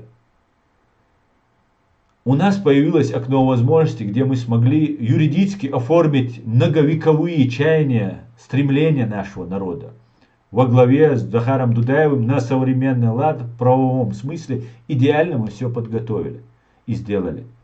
Сейчас происходит переустройство всего мира. Всего мира. И будет создаваться, или он будет реформироваться, или же будет создаваться новая организация. Как после Лиги наций создавалась Организация Объединенных Наций. И мы войдем в эту новую нацию, в эту новую структуру международную, в семью мировых народов, государств, семью народов мира. Для этого нам нужно, чтобы ничего нас не связывало с Россией. Чтобы ни один агент или бывший работник, работавший на Россию, оказался в наших рядах. Только лишь всего нам это нужно. Понимание, куда идти, что делать. У нас все имеется. У нас имеется кейс, у нас имеется государство, у нас имеется преступления, которые совершены против нас. И сейчас нам нужно стать едиными, мудрыми и идти в своем направлении. Просто не должно быть ни кадыровцев, ни завгаевцев, ни хасбулатовцев, ни гантемировцев, ни кокиевцев, никаких пророссийских у нас не должно. И все. Вот что я хочу до вас донести, чтобы мы все это поняли. В противном случае мы окажемся, зря потеряем 300 тысяч, потерявшие 300 тысяч, и окажемся в составе России. И окажемся в руках тех людей, кто привел нас к этой войне, и они будут также объедать нас, коррумпировать и так далее, наше государство и так далее, и так далее.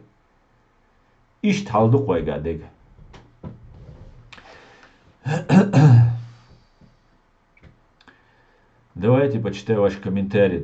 Я не отношусь к умным людям, но даже я понимаю о том, что ты говоришь. Амзат, ты очень скромничаешь, ты очень хорошо понимаешь все. И хорошо, что вы понимаете. Я хочу, вот, чтобы вы поняли, о чем я говорю. И хорошо, что вы понимаете. Асан, ты все разложил по почте, с тобой нельзя не согласиться. Ночью, Баркал, что подразумевается под дружелюбивым страной ООН? Питер Оль, в ООН прописано, что ООН могут приниматься государства, которые являются миролюбивыми. То есть государства не агрессивные, которые не хотят кого-то завоевывать. Вот там так это формулируется. Ашхемоле.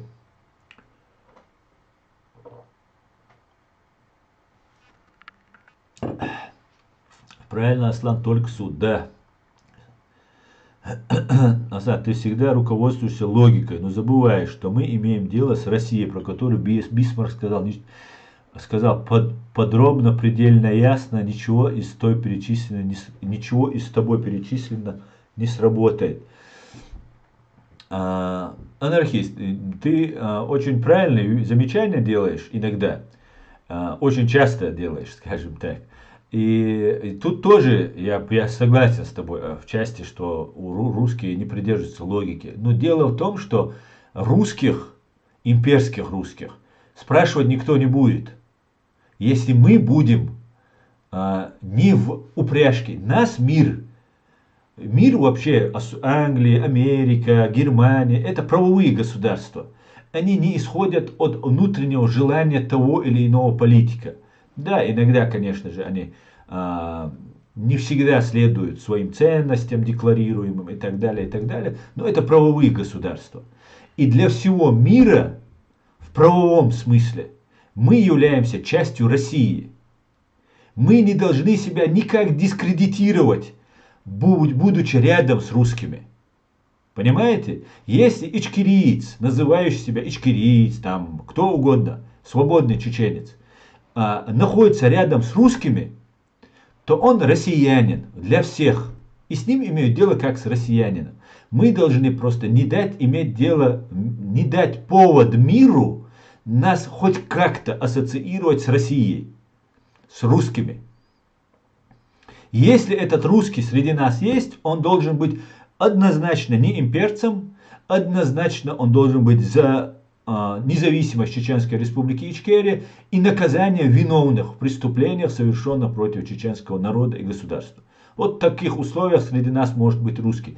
В противном случае и его среди нас не должно быть. Если он там половину на половину, там третье, десятое. Поэтому мы должны миру показать. За нами очень внимательно смотрят. Смотрят на наше поведение, как мы себя ведем, что мы делаем, как мы реагируем. И если нам это не нужно, миру тоже ничего не нужно. Мир не будет решать за нас проблемы. Но миру нужен спокойный, надежный Кавказ. Спокойный, надежный чеченский народ, которого никто не угнетает, не убивает. А если убивает, что это не так громко и им не мешает там, кушать устрицы. Вот это так должно выглядеть. И у нас есть шанс, и никто за нас это не сделает. Да,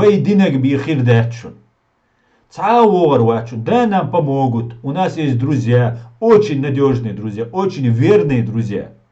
Вернее даже, чем некоторые, кто вот стоит на этом самом пути свободы и независимости. Есть чужие наши друзья. Поэтому нам просто нужно показать, что мы есть. Мы должны на этом принципиальную позицию свою выстраивать. Вот как-то так, друзья. Вот как-то так, я это вижу. Пойдемте дальше. Ну, надеемся, что Китай тоже оттяпает от России свой кусок пирога. Может быть, они смогут по уму расположиться. Очень даже вполне вероятно, я вам скажу, что Китай получит свою долю. Все правильно, но пока существует проклятый Мордон, он будет всегда и всем вредить в своем КГБшном стиле, вне зависимости от главного у власти. Да, конечно. И сейчас украинцы делают то, и украинцы, и все, кто защищает, и мы, которые являемся сторонниками независимости и победы Украины, мы все являемся теми, кто сражается на информационном поле. В данном случае, сражаемся против вот этой агрессии, оккупации против Украины. Конечно, Мордор должен быть разрушен в военном плане, побежден. Потому что пока у них есть клыки, у этого бешеного медведя, он опасен, конечно. И запас вот, прочности, запас агонии у вот этого КГБ, ФСБ, он огромен. До сих пор он еще огромен. Это еще, да, может в любой момент посыпаться. Сопротивление, войска могут ринуться там до Москвы. Все что угодно может. Украинские войска могут до Москвы ринуться. И так далее. Украина днем и ночью заходит оружие современное и готовится. Весь мир готовится. Может, применение ядерного оружия будет, может, еще что-то будет. Еще ничего не закончилось. Но после этого, я имею в виду, процесс, который пойдет. Старая гвардия объективно люди в годах 80. Там есть столько молодой команды, чтобы провернуть подобный реванш. Да, Евгений, абсолютно верно есть. Я могу сказать, что в 95 году, когда я уезжал учиться в Санкт-Петербург, нас, вот это потом я уже понял, нас набирали именно для этих нужд. Мы должны были стать новыми чиновниками для вот уже оккупированной, присоединенной к фашистской России Чеченской Республики. Вот мы должны были стать вот этими кадрами. Конечно, есть. И кто со мной учился тогда, и которые согласились сотрудничать с КГБ, они продолжили свой путь. Я был отчислен, они продолжили свой путь. И некоторые занимают очень хорошие позиции вот в сегодняшней кадыровской, так называемой. Кадыровской, по факту оккупированной Россией Чеченской Республики.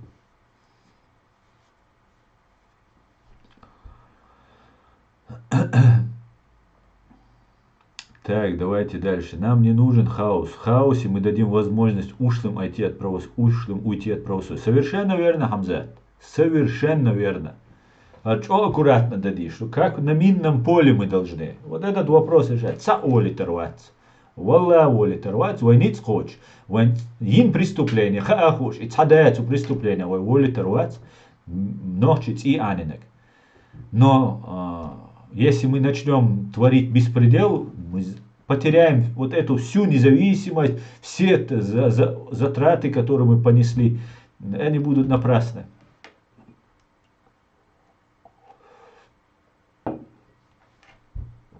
Аслан, наш народ опасается наемников у власти. Нужен надежный лидер, и народ изберет, как и Джохара.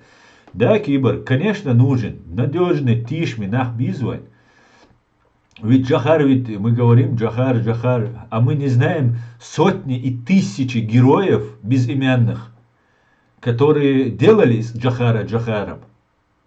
Ведь семьями погибали люди, защищая просто тайну, которую им передал Джохар. Или государство. Джохар это уже был не человек, это был уже чиновник, представитель нашего государства. Конечно, Дербис. Ищцагальчуа государство, Елуриац, государство, вот хребет государства, спецслужба должна быть, настоящие, неподкупные, не боящиеся, цаума дочь, проверенные. Ищтхальдиз.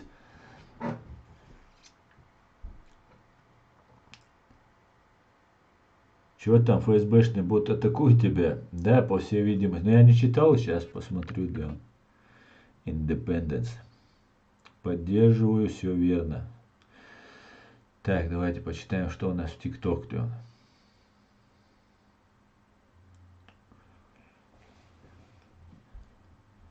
Хульшхельцер Америкир Хильмадизерой.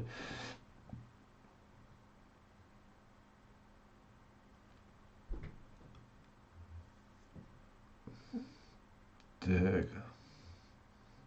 Независимая республика с миллионом населения, не смешите людей. Борман, ты отстал от жизни. Есть государство тут в Европе меньше, чем 1 миллион. И ничего.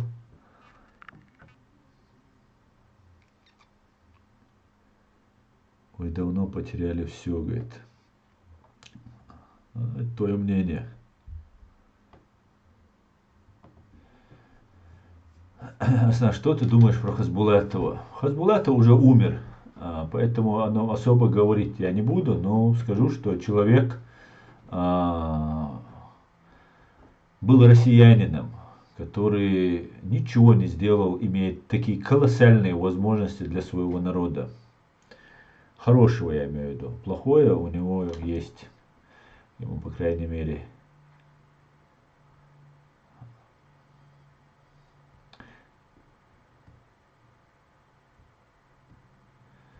так. Ты говоришь о части команды Кара или о потенциальных Кадыра-заменителях на случай, которые придут вместо. Я не понял вопроса, Евгений. Ты говоришь о части команды Кара или о потенциальных кадыра-заменителях на случай X, которые придут вместо? Не понял я этого вопроса. Аслан, все верно сказано. Ну как бы там ни было, будет так, как хочет свободный чеченский народ, а преступникам не место жить в Чечне.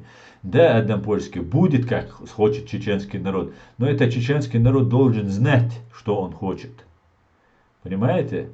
Если чеченский народ обманывать и говорить ему, что мы здесь строим халифат и будем идти дорогу халифата, тот, кто не согласен строить халифат, он вот так сядет и будет сидеть и слушать. Он не понимает этого. Он не понимает своей личной пользы и своим поколением, своих детей, внуков. Но вот он сидит, ну кто-то же говорит, вот в интернете какие-то идут баталии, какие-то люди что-то говорят. Никто не воюет. Когда воевали, все сбежали оттуда. А теперь строят какой-то халифат, там где-то в Турции сидят, в Европе сидят, там где-то еще сидят, в России сидят, строят халифат. Там под защитой государства находятся, как дети судьи, и строят там разные там халифаты. И люди не знают, что им нужно, понимаете? И мы должны им объяснить.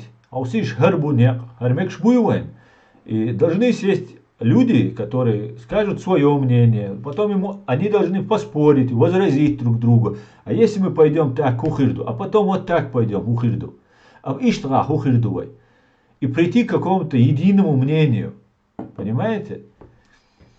Вот так это только может произойти.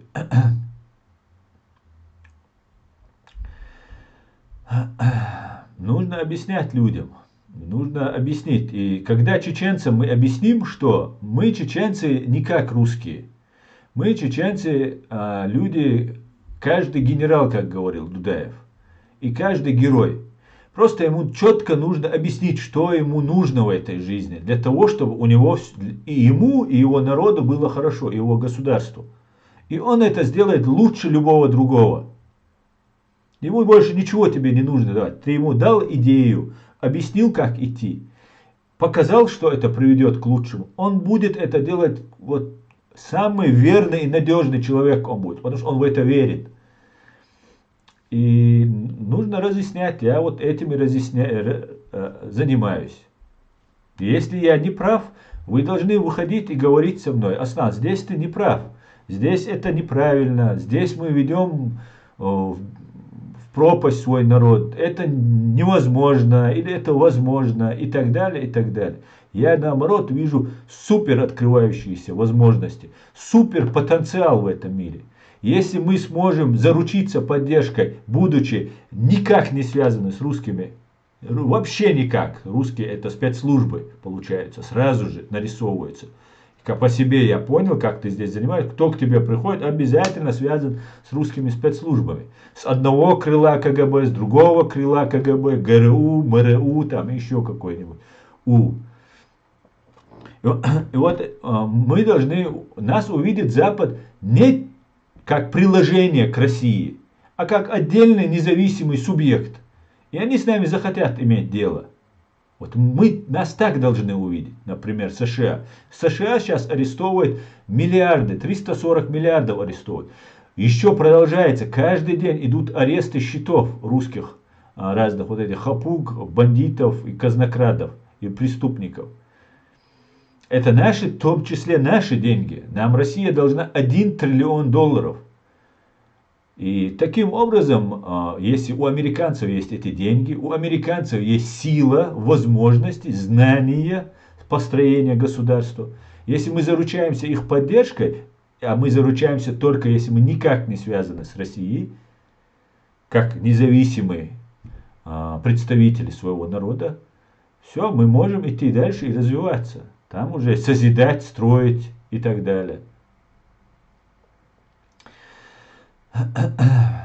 Русские все зациклены на размерах. Предельно осторожно относятся к так называемым хорошим русским, такие как Навальный и другие деятели. Они скрытые имперцы, которые не хотят нести ответственность за деяния своего государства. Да, совершенно верно.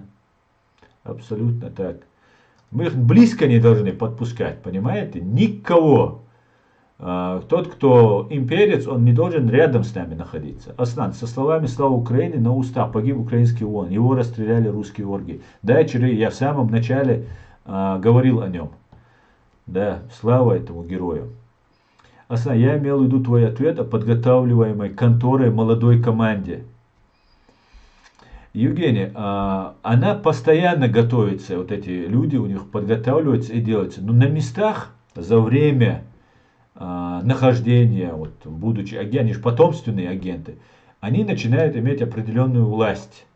Да, у них есть свой куратор, но они уже, это же их связи. Они вербуют среди своих родственников, вербуют среди других, третьих. И вот они таким образом, система это работает. Да, это сложный процесс, но его как-то нужно решать.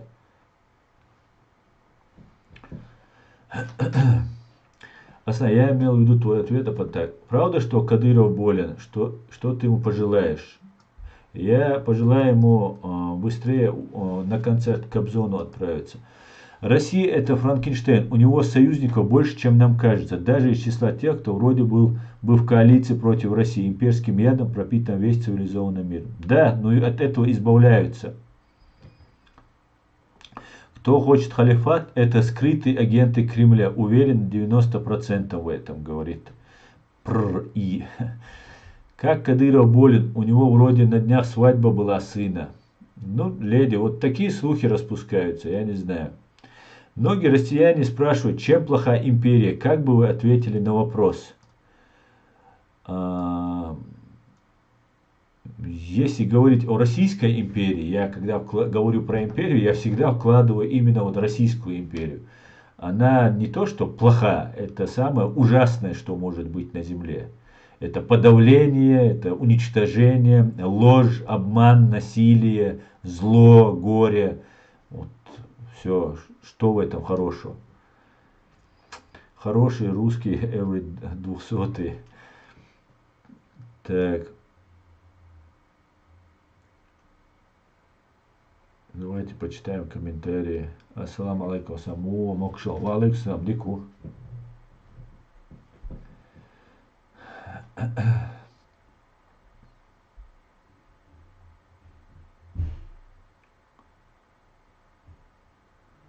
Ну, здесь у нас, как обычно, орудует, да,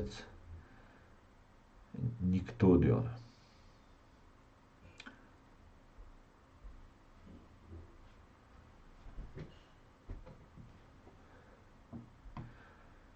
Аслан газует из Милу Ауицек Абдурахман. Аслан, скажи про Удугова. Что мне сказать про него? Масяница Элерес. Я уже говорил много раз и про Удугова. Аслан, смогут ли русские жить без крепостного права? Смогут и никуда не денутся. Им придется тоже стать свободными. Как говорил Новодворская про империю, империи добра не существует. Питер, я не понимаю людей, которые говорят, мне не нужна Ичкерия, там был бардак. Для меня они подобны людям, которым не нужен дом, потому что они не хотят навести порядок в собственном доме. Да, Питер, совершенно верно. И когда начинается ураган, дождь или снег, им негде спрятаться. Вот как сейчас нам. Вот, например, мы находимся в Европе, у нас могут возникнуть какие-нибудь проблемы, допустим. Нас не пускают там, нарушают наши права. Бывает такое. Не часто, но бывает. Если бы у нас было посольство, мы пошли бы в наше посольство, пожаловались бы, предприняли бы на государственном уровне какие-то меры. А нам нужно идти в российское посольство? Да никогда в жизни. И даже если мы придем, мы знаем, как они к нам относятся. Поэтому нет, ни в коем случае. Конечно, нужно свое государство.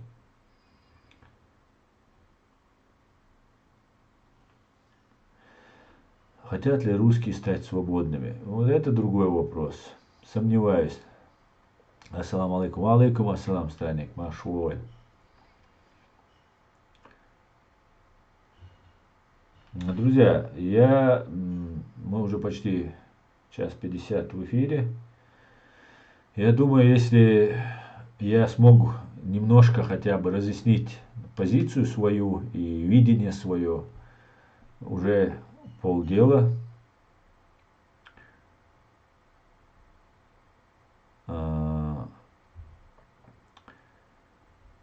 Поэтому я на этом свой стрим сегодняшний заканчиваю. Подумайте, друзья, над всем, что есть у вас.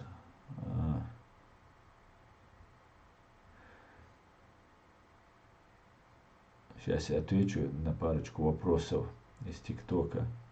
Как вы прокомментируете, что Россия во все времена все ресурсы отправляла в Европу и так далее? Но продавала, она же этим живет. Вот что я отвечу. И я тебе скажу, что Германия, моя любимая Германия, была самой такой лояльной в потребительском смысле вот этих всех ресурсов, которые урцила им до. На этом я свой стрим заканчиваю. Друзья, спасибо, что смотрите, поддерживаете, распространяйте наши идеи, говорите правду. И слава Украине! Все будет Ичкерия. Адикер, бюс, маш, ойшу, шедеше. До свидания.